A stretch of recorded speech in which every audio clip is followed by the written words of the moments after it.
ఈ చార్ట్ మీకోసమే తయారు చేసిన బాగుందా?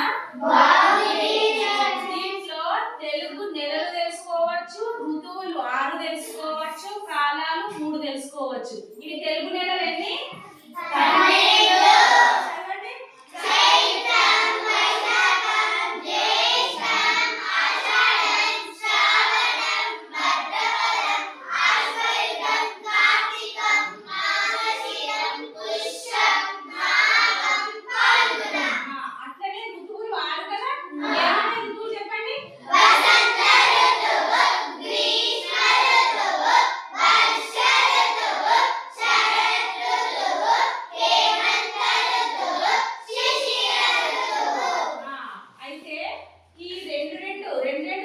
సంబంధించి మనకు ఒక కాలం వస్తుంది. వసంత గ్రీష్మ ఋతువు కలిసి ఏదొస్తుంది? వేసవి కాలం వస్తుంది.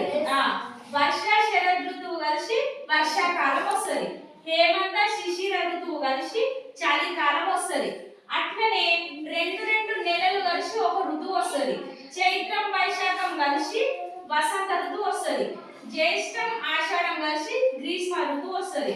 తర్వాత శ్రావణం భాద్రపదం ఇవి 2 కలిపి వర్ష ఋతువు వస్తుంది. తర్వాత ఆశ్వయుజం కార్తీకం కలిసి శరద్ ఋతువు వస్తుంది. ఇంకా మార్గశిర పుష్యం కలిసి హేమంత ఋతువు వస్తుంది. తర్వాత మాఘము ఫాల్గుణం కలిసి శిశిర ఋతువు వస్తుంది.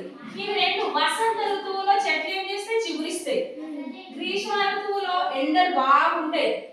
వర్ష ఋతువులో వర్షాలు ఎక్కువగా పడతాయి. శరద్ ఋతువు అంటే ఇట్లా మబ్బుగా పిండి వల్ల వెన్నెల అంటే మబ్బు ఇప్పుడు అట్లే ఉంది కదా, అట్లా ఉంటది. తర్వాత హేమంత ఋతువులో చలి ఎక్కువ ఉంటుంది, ఆ నవంబర్ జనవరి ఆ టైంలో. శిశిర ఋతువు అంటే చెట్లు ఆకులు రాలిపోతాయి. మళ్ళా హేమంత ఋతువులో మళ్ళా చెట్లు చిగురిస్తాయి.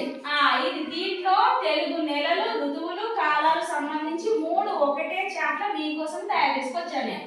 బాగుందా?